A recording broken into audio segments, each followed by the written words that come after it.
reviennent sur le marché français et européen. Voilà. Gilles Tometti, j'évoquais ces recommandations du Parlement au gouvernement. Il est question d'emploi.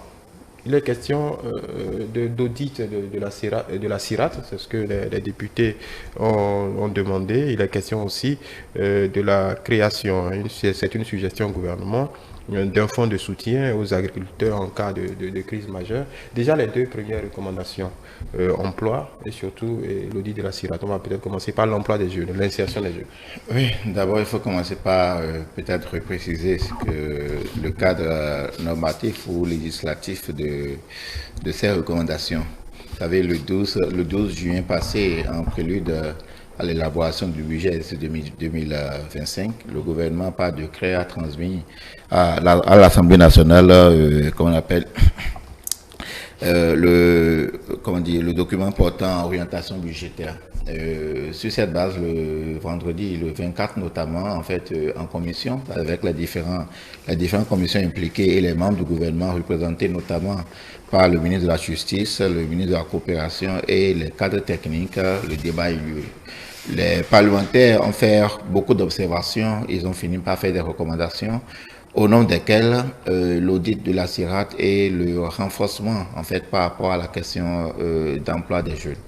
Et vous savez, la question d'emploi des jeunes, comme vous le dites, est une préoccupation de tous les jours.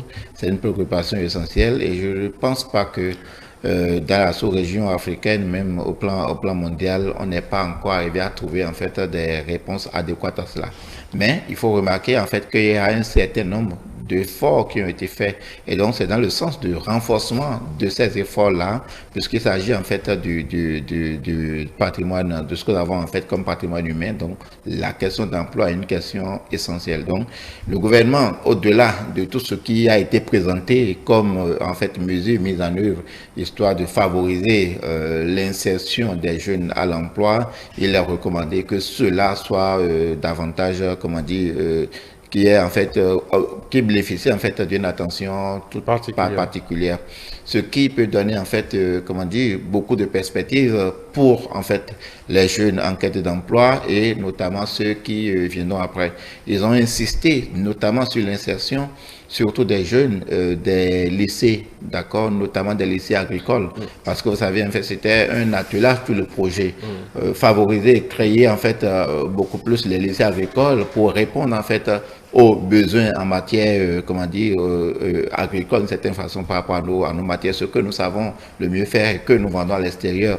Vous le disiez tantôt en parlant de pain de l'ananas, nous allons en revenir. Donc, pour que tout ce que le gouvernement a mis en œuvre jusque-là, ça ne s'oublie pas, parce qu'il vous souvienne, l'échéance qui a été donnée par rapport à la construction de ces lycées agricoles, on a l'impression qu'on a déjà dépassé l'échéance. Donc, c'est une manière pour encore redéfinir ou bien pour repréciser et pour offrir de très belles perspectives à ces jeunes qui s'inscrivent dans ces filières, parce que davantage, il y a des mesures d'encouragement qui sont mises en œuvre. Et donc, il n'y a pas lieu à former, à faire toutes ces incitations à former et que au finish, les gens n'arrivent pas en fait à s'insérer. Donc, c'est ça. Ça permettra à terme aussi quand même de régler en fait le problème d'emploi, mais en fait de régler beaucoup de problèmes en matière agricole, parce que nous aurions de la main d'œuvre, donc nous aurions mis nos jeunes au boulot, nous aurions plus de capacité de production, nous aurions beaucoup plus d'expertise dans cette matière-là, donc pour diversifier quelque peu nos productions agricoles et j'en passe. Voilà. Vous partagez ces préoccupations des députés? Absolument, absolument. Et je voudrais même aller plus loin. C'est déjà bien de faire observer ça au gouvernement, parce que quand on prend l'économie de façon... Bon, on n'a même pas besoin d'être économiste spécialisé pour comprendre ça. Nous savons tous que l'économie est assise en trois pôles. Nous savons qu'il y a le secteur primaire, le secteur secondaire et ensuite le secteur tertiaire. Mais en réalité, de façon globale, il y a un lien d'un secteur à l'autre. Il n'y aura pas de secteur secondaire. Le secteur secondaire, c'est l'industrie, c'est la transformation. Donc, il n'y aura pas ça s'il n'y a pas un secteur primaire assez soutenu, assez structuré. Et la façon dont de rendre performant le secteur primaire, c'est évidemment l'agriculture, qui est l'agriculture, c'est d'avoir des gens spécialisés pour pouvoir avoir je dirais un meilleur rendement. Donc, ce qui nous amènerait forcément à passer à ce que nous ambitionnons dire l'autosuffisance alimentaire, et ensuite devenir une certaine puissance à ce niveau-là, tout au moins partie de l'autosuffisance alimentaire et pouvoir maintenant réexporter le surplus que nous allons produire. Donc, si le secteur est bien pourvu, est bien pensé, pour ça, il faut former des gens. Et donc, quand le gouvernement a déjà fait le pas, a déjà pensé qu'il faut aller au lycée agricole, c'est toute une politique. Maintenant, les jeunes qui sortent de là, il faut évidemment penser à leur insertion, parce que c'est quand la chaîne est maintenue, continue comme ça, que nous pourrons avoir à bout le résultat et que au niveau des populations, on pourrait avoir un mieux-être. La production sera au niveau. Ensuite, ça va faciliter donc la consommation et donc ça sera le bien-être pour nous tous. Donc, il est utile et important, comme l'ont fait les députés, d'insister sur ce secteur-là. Et moi, je dis qu'il faut aller beaucoup plus loin parce que quand on parle du secteur, il n'y a pas que l'agriculture, il n'y a pas que les lycées agricoles. C'est tout ce qui est technicité de façon générale parce que c'est le savoir il faut. C'est le savoir il faut pour pouvoir à la fois mécaniser l'agriculture, avoir un meilleur rendement, aller ensuite maintenant à la transformation, de la transformation pouvoir conserver, aller à la conservation qui nécessite des moyens, donc il faut développer la technique, la technologie, et donc la compétence, tout ça c'est l'industriel, tout ça c'est le savoir et ça c'est le lycée, que ce soit le lycée scientifique, le lycée technique, c'est l'enseignement technique et professionnel qu'il faut surtout développer, comme l'a déjà compris le gouvernement, et donc important de rappeler cela. Et donc à côté de ça, on parle du fait qu'il faut, honnêtement je ne sais pas pourquoi ils ont précisé l'audit de la CIRAD, mais il est important quand même quand une structure est mise en place et fonctionne, de savoir comment ça marche.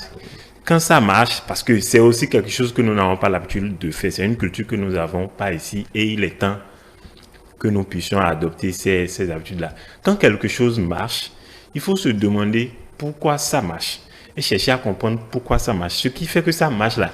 Et là, quand on comprend ça, on renforce ça pour s'assurer que le résultat serait toujours là, qu'on ne serait pas surpris un jour par une défaillance à un quelconque niveau. Vous êtes certain que c'est en ce sens que le Parlement insiste là-dessus? Dans tous les cas... Il faut dire que j'ignore quelle est la coloration politique qui absolument, a demandé l'audit de la CIRAD. Absolument. Dans tous les cas, l'audit, ça va prendre en compte tous les aspects, parce que c'est une société.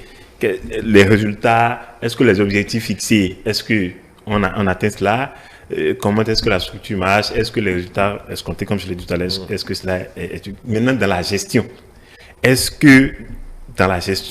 que ça se passe toujours comme ça doit se passer pour avoir une gestion efficace et efficiente? C'est tout ça que l'audit est censé à nous donner maintenant. Bon, étant donné que c'est une structure, on va voir le bilan, on va voir les états financiers, on va voir comment les trucs, ce qui entre, ce qui sort et tout.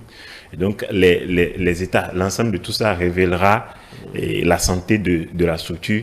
Et de ce point de vue, on verra ce qu'il faut faire. Est-ce qu'il y a quelque chose à corriger quelque part? Est-ce qu'il y a quelque chose qui marche ou quelque chose qui ne marche pas? Et savoir quelle est l'attitude à adopter. Quand on sait maintenant que la CIRAD, c'est la Société des infrastructures routières et de l'aménagement du territoire. Donc, or, nous savons tous que l'infrastructure routière, le gouvernement c'est un chantier du gouvernement, colossal, où il y a beaucoup d'investissements dans ce secteur-là, et qui dit infrastructure, comment appelle-t-on, et parle aussi d'aménagement du territoire. Donc c'est un ensemble. Il y a le territoire qui est aménagé, ensuite il y a les infrastructures routières pour pouvoir accéder à tous les coins et recoins du pays, ce qui va forcément avoir un impact sur l'économie. Du coup, ne serait-ce que de ce point de vue, il est normal qu'on puisse demander qu'il y ait audit d'une structure pareille. Vous y comprenez quelque chose? Oui, d'abord par rapport à la question d'emploi des jeunes, il faut remarquer que les parlementaires n'ont pas seulement mis l'accent sur, l'insertion des jeunes, notamment sur des lycées agricoles, mais ils ont d'abord a priori demandé en fait un état des lieux en fait de la problématique de l'emploi au Bénin. Donc en fait ça permet de voir véritablement le tableau, ce qui était, qu'est-ce qui a été jusque-là, quelles sont les forces, quelles sont les faiblesses, quelles sont les prouesses éventuelles qu'il y a eu, histoire de peut-être bien se relancer par rapport à cette préoccupation, comme je le disais d'ailleurs, qui est une préoccupation majeure de gestion. La CIRAD, c'est une organisation, c'est une structure publique qui est affiliée au ministère du cadre de vie et du développement durable. Et toute structure publique qui a en fait ce champ de compétences-là, et que vous voyez aujourd'hui, surtout que nous sommes, les investissements en matière d'infrastructure sont très lourds aujourd'hui, et la CIRAD, c'est cette structure qui est à l'antipode d'une certaine façon. Il y a lieu forcément que dans dans leur prérogative de contrôle de l'action gouvernementale, les parlementaires puissent chercher à savoir véritablement ce qui se passe. A priori, on ne dénonce rien, mais c'est toujours bien en fait de faire. C'est vrai que de point de vue normatif, il y a un dispositif de contrôle régulier. Mais le fait que les parlementaires aient mis l'accent là-dessus, cela suppose forcément qu'il y a notamment peut-être des débuts d'information ou quelques craintes ou quelques doutes d'une certaine façon. Que des projets ne soient pas achevés. Que des projets ne soient pas achevés pour que véritablement, en fait, et c'est là, en fait, beaucoup plus, en fait, l'aspect au-delà de contrôle qu'ils peuvent mettre peut-être les institutions les unes en face de l'autre. C'est là, je vois en fait la phase de coopération, de collaboration institutionnelle. Parce que véritablement, ça aidera sans doute le gouvernement. Peut-être ça peut lui avoir échappé d'avoir une attention particulière pour cette structure parce que en fait les parlementaires s'en sont inquiétés. Et donc, comment dire, il n'y a pas à faire une autre lecture au-delà de ce que on ne recherche que les questions de transparence. Peut-être une impatience de certains élus, on a vu au moment de la tournée gouvernementale, que voilà, certains élus ou certaines populations dans certains coins du pays se plaignaient de la lenteur, en tout cas dans le démarrage de certains projets, les zones qui ont été oubliées. Peut-être est-ce l'impatience de quelques politiques? Peut-être, mais en fait, il y a, comment dire, ce qu'on peut appeler les schémas directeurs qui puissent véritablement orienter. Mais la population n'ayant pas accès à ces documents-là, il y a lieu à ceux qui s'inquiètent. Et donc, je reviens aux parlementaires. Je l'ai dit tantôt, quand les parlementaires posent des préoccupations de ce genre, dans un cadre comme celle-là, comme celui-là, il y a véritablement lieu. Parce qu'en fait, c'est à ces occasions qu'ils vous souviennent, c'est à ces occasions que le gouvernement est beaucoup plus attentif, d'accord, puisque en décembre, on va encore se retrouver, d'accord, on va encore se retrouver pour voter cette fois. Voilà, pour voter cette fois. Ça veut dire qu'il y a en fait une sorte de collaboration qui naît. Donc les parlementaires doivent s'attendre à ce que, est-ce que d'ici décembre, est-ce que ce que nous avons fait en termes de recommandations, est-ce qu'on a pu prendre ça en compte, est-ce que cela a été fait, ainsi de suite. Cela participe de la transparence. Je pense que c'est un bon, comment dire, un bon point aussi pour le gouvernement de très vite d'une certaine façon, se donner à cet exercice qui normalement, si tout va bien, ne devrait inquiéter personne d'ailleurs. Voilà, je reste avec vous. Il y a cette suggestion aussi de la création d'un fonds de soutien aux agriculteurs en période en cas de catastrophe.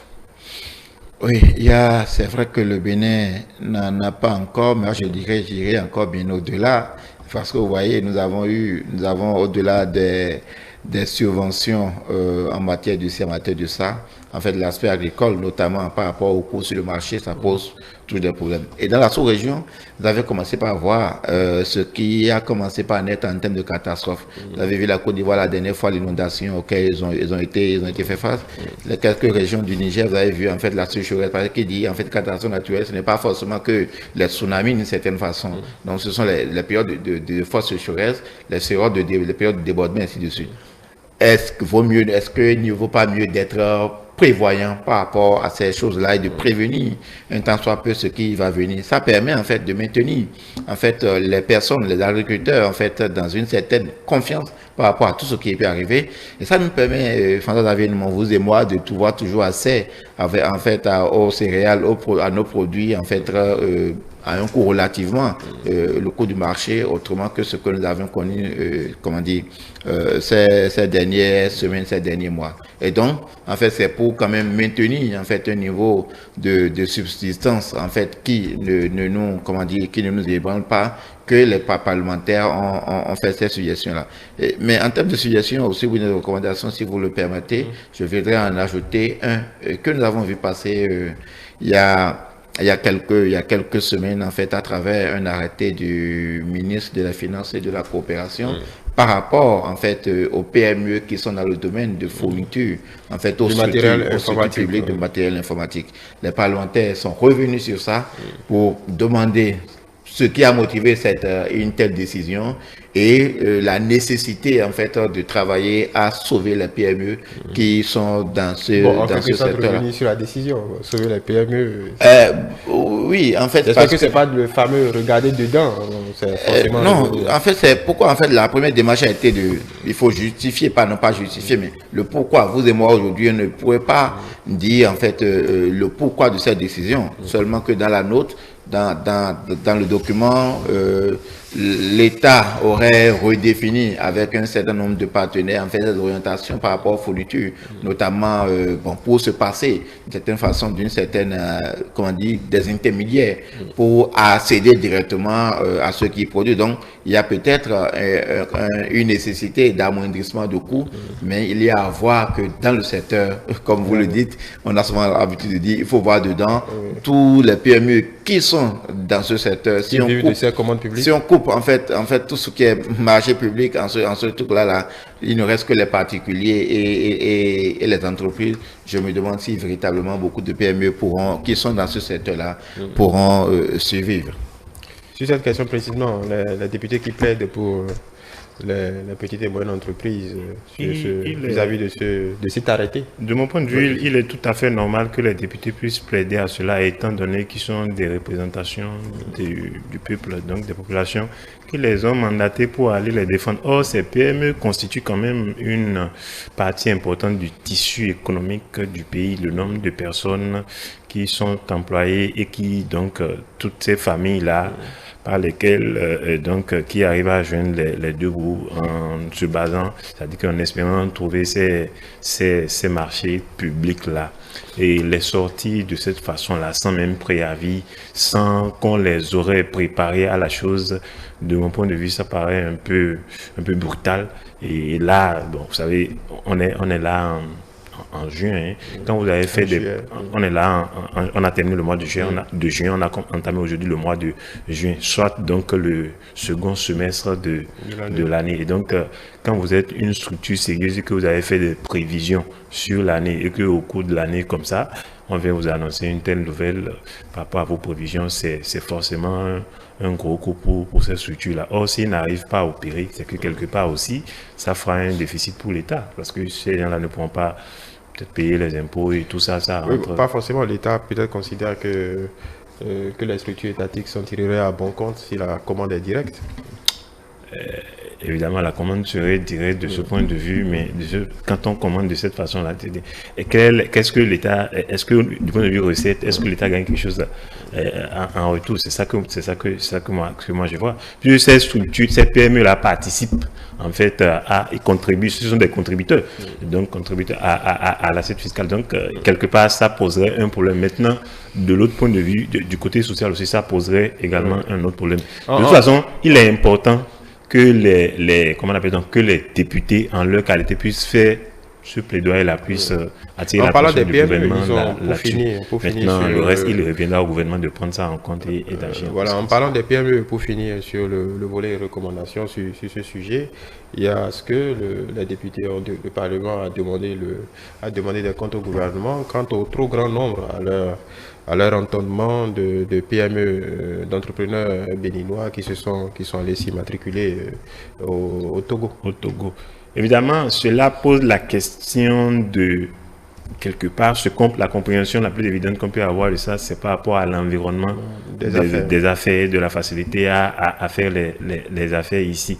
Maintenant, est-ce que, quelque part, parce que pour dire vrai, je suis pas peut-être que ce aurait été probant si les députés, en tout cas ceux qui ont posé cette problématique, avaient les motivations, avaient fait un travail en amont, ceux qui sont de l'autre côté. Évidemment, le fait de s'inquiéter de ce que les gens, comment je vais dire, traverser la frontière, s'expatrient pour aller faire l'exercice et contribuer donc à l'économie de ces autres pays-là. C'est une inquiétude légitime et normale. Maintenant, il faut voir maintenant, est-ce que ces gens-là, par rapport aux conditions que nous posons ici, est-ce que les conditions qui sont posées ici sont de trop, ou bien est-ce qu'il y a des conditions particulières d'attrait de l'autre côté qui les amènent à aller là-bas, ou bien est-ce que c'est la rigueur ici en matière d'orthodoxie, de comportement qui amène ces gens-là à migrer vers ce pays-là qu'on met en cause. Il faut faire la part des choses et voir, bon, leur présence, de toute façon, s'ils ne sont pas là, quelque part, s'ils étaient présents, ça pourrait forcément apporter un plus. Donc, il est normal d'attirer l'attention du gouvernement là-dessus. Maintenant, c'est de voir est-ce que la politique gouvernementale en matière fiscale, est-ce que c'est ça qui pose problème? Ce que je ne pense pas. Bien que un entrepreneur, de mon point de vue, est toujours à la recherche du profit. Quand il trouve qu'il peut opérer mieux ailleurs, avec moins, peut-être, je dirais, de tracasserie. Je dirais même encore de transparence, ça peut peut-être l'amener, et donc ce qui lui amène à faire plus de profit. C'est mon point de vue de la chose. S'il y a moins de transparence, il peut faire plus de profit. Et donc, s'il trouve qu'il peut le faire mieux de l'autre côté, quoique ça participe au détriment de nous ici à l'économie des autres, c'est quelque chose qu'il faut voir de près. Et si le gouvernement doit prendre ça, je pense que le gouvernement doit prendre ça en compte et essayer d'agir à ce niveau-là, pour ne serait-ce que mettre en confiance ceux qui sont encore là et maintenant chercher à rassurer les autres, quitte à ce qu'ils puissent revenir aussi participer à l'effort de contribution commune. Oui, vous en avez aidé avec votre cabinet, vous en avez aidé à traverser la frontière.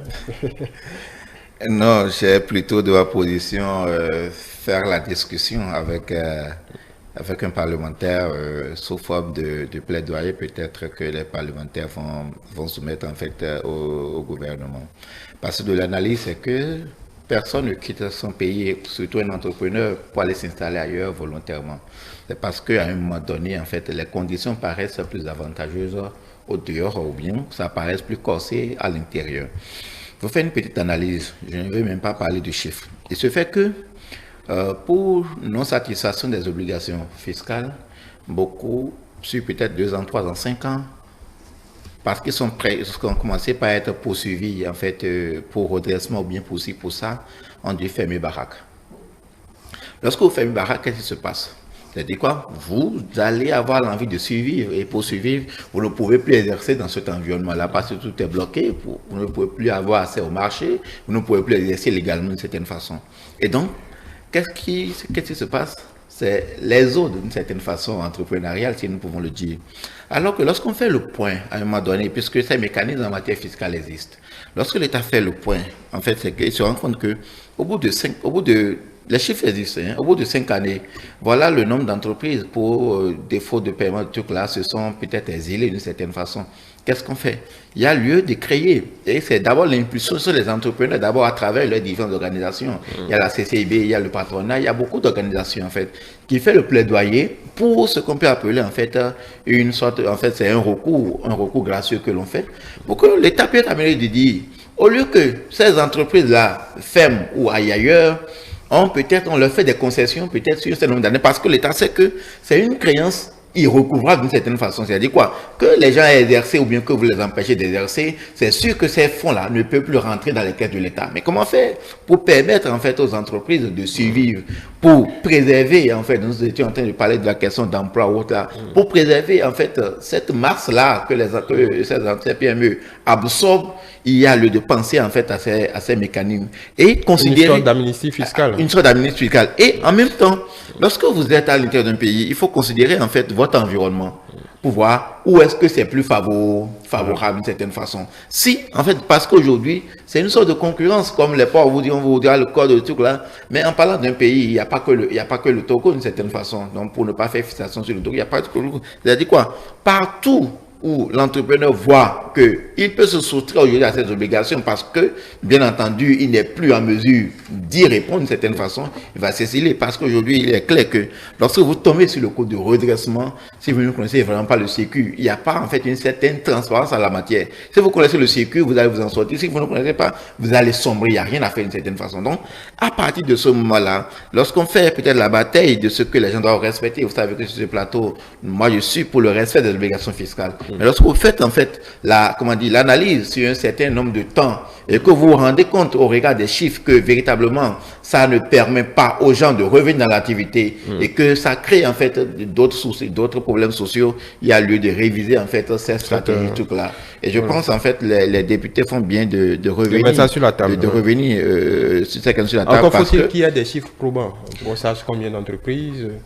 On peut tous constater qu'il y a beaucoup de plaques. Ces dernières années, beaucoup de plaques togolaises ont fleuri dans nos rues. Donc, les députés ont à travailler aussi là-dessus pour avoir des chiffres concrets. Bien entendu, mais en fait, au-delà des députés, il suffit, les députés, oui, on peut supposer, non pas qu'on suppose, on est sûr, s'il veut avoir l'information, si en fait le code, comment dire, la loi sur, j'en oublie sur le code de l'information et de la communication, en fait, les députés ont accès à l'information. Maintenant, est-ce qu'ils ont les outils d'analyse d'une certaine façon? C'est ça le problème. Maintenant, un gouvernement sérieux, excusez-moi, je ne dis pas que le gouvernement n'est pas sérieux, ce sont normalement des chiffres qui sont disponibles à tout moment. Il y a aussi aujourd'hui la pièce qui fait un travail formidable en association avec la direction des journaux des impôts, et on peut avoir ces éléments-là, en fait, les entreprises qui survivent et ceux qui disparaissent. Est-ce qu'on a ces chiffres-là? Alors que de jour en jour, vous le savez, sur les différentes plateformes, les entreprises se créent. Combien de ces entreprises survivent véritablement? Ça doit faire l'objet de préoccupations. Et non seulement regarder dans les chiffres pour dire que nous avons peut-être au bout d'une année 5000 entreprises qui sont créées. C'est la viabilité qui est l'essentiel. Vous savez, les gens créent leur entreprise et ça reste une entreprise qui ne voit jamais le jour de façon concrète. Donc, c'est l'impact que ces entreprises ont dans la communauté, ont sur les problèmes de production, de création d'emplois ou autre là, c'est ça qui est en fait l'essentiel. Donc, l'État a juste à arbitrer. C'est vrai, on veut élargir l'assiette fiscale, on veut amener les gens à respecter leurs obligations fiscales, mais lorsque les situations critiques se présentent, il y a aussi lieu de peut-être d'aménager. Voilà, il nous reste une dizaine de minutes. Très rapidement, nous allons en brancher sur le second sujet. Mohamed Yamidi, notre ananas, notre fameux pain de sucre a du plomb dans l'aile, au moins sur le marché français. Oui, évidemment. Et on a la raison évoquée, d'après ce qu'on a lu, c'est que c'est pour des raisons de contamination, concentration élevée de résidus en pesticides. Donc, ça pose le problème d'intrants et de la production, c'est-à-dire que le suivi par rapport à la procédure. Et maintenant, ça c'est en amont, hein. Oui. Au niveau de la procédure, maintenant ça pose avant la sortie sur le marché le problème de comment on appelle-t-on, le problème du contrôle. Du contrôle on parle d'une machine de qualité. On parle d'une machine défectueuse depuis quelque temps déjà. On parle de négligence en réalité. Donc quelque part, ce qui aurait amené à avoir ça. Et le problème, c'est que quand ça arrive comme ça et qu'on n'agit pas au niveau où il faut agir et que c'est sur le marché là-bas qu'on va découvrir des choses comme ça porte atteinte à l'image du pays. Ensuite, tout l'effort qui a été fourni pour la promotion de la filière pour arriver à ce niveau-là, c'est que tout ça tombe à l'eau et il faut encore reprendre tous ces efforts-là. C'est dommage. Maintenant, il faut... Déjà, c'est une perte sèche pour exporter. Absolument. Donc, il faut maintenant chercher, de mon point de vue, à situer les responsabilités. Le fait de, comment on appelle-t-on, de la sanction, c'est-à-dire que la révocation je peux le dire comme ça, ou le limogeage du directeur de l'agence qui est chargé de la sécurité sanitaire des aliments. Le simple fait de cette sanction-là, de mon point de vue administratif, ça ne suffirait pas. Il faut aller encore plus loin pour pouvoir essayer de situer les responsabilités. Bon, vous ne voulez pas confier tout le monde et agir. C'est pas une question de vouloir ou de ne pas vouloir, parce que est-ce qu'il pourrait à lui seul porter le chapeau? C'est-à-dire que pour moi, il faut voir sur toute la chaîne, partout où il y a eu défaillance, partout où on a manqué d'attention pour que ça arrive, ou partout, même après avoir signalé le problème, on devrait agir, on n'a pas agi. Pour moi, il faut taper frapper à tous ces endroits-là. Une négligence. Corriger, que les gens comprennent que ces gens de négligence, on ne doit pas l'accepter. Parce que le recul que ça amène pour travailler, pour recouvrer ça, il faut encore travailler sur une longue période. Et tout ça, c'est des pertes de devises, et donc des manques à gagner forcément pour tout le monde, aussi bien pour ceux qui entreprennent dans le domaine, secteur, et aussi bien pour l'État, et en un mot pour tout le monde. Voilà. Pour vous, est-ce un simple incident de parcours? On a vu ces dernières années comment cette filière est montée en puissance, la résonance on va dire, de cette faille peut-être peut remettre en cause l'image même du pays et créer beaucoup de mal à la filière. Oui, bien entendu. Vous vous souvenez de la fierté qui a été la nôtre lorsque nous avons appris que notre ananas en de sucre était sur le marché international à travers la France et tout ça là. Et donc on peut trouver en fait... et dernièrement en Chine, on se souvient de ce contrat de 10 millions de dollars. Donc on a vu même des images, on goûtait notre ananas sur ce dossier, ça nous rendait fiers. Qu'est-ce qui a pu se passer? On ne peut encore le dire qu'à la suite en fait des enquêtes approfondies. Mais comme vous le dites, la première autorité qu'on peut pourrait indexer, c'est l'Agence béninoise de sécurité sanitaire des aliments. Donc on a vu le directeur limogé d'une certaine façon. Qu'est-ce qui a pu se passer? Comme je le disais, on ne peut le présager. Moi, je me pose la question en tant que néophyte en la matière, est-ce qu'en matière de contrôle, comment ça atterrit d'abord là-bas? Il doit avoir, en fait, avant que ça ne vienne là-bas, et que c'est là-bas que ça a été détecté, il y a des contrôles préliminaires. Je ne pense pas que ce soit, en fait, le premier élément de contrôle. Je ne pense pas que, en fait, d'abord, avant l'embarquement, d'accord, de ces produits, il n'y ait pas un minimum de dispositifs de contrôle. Et l'autre chose, est-ce que nous avons les mêmes standards d'ici et là-bas? On ne saurait jamais le dire. Mais de toute façon, il y a que, selon les standards que les autres ont mis en place, il y a essai d'un certain nombre de subsistances qui peut nuire d'une certaine façon à la santé des consommateurs. Cela montre combien les autres en fait sont rigoureux par rapport à ce que leurs compatriotes consomment. Et donc cela nous renvoie une fois de plus à nos devoirs d'une certaine façon. Je me rappelle quand on parle de, non pas pour jeter l'opprobre sur la BESA, comment en fait ils font le Django derrière nos jeunes producteurs de jus d'ananas, de tel ou tel jus par rapport aux questions de conformité, en fait aux questions d'agrément lorsqu'on va déposer les dossiers et tout ça là. J'ai suivi un peu le processus avec des jeunes et je peux vous dire ce n'est pas toujours chose facile.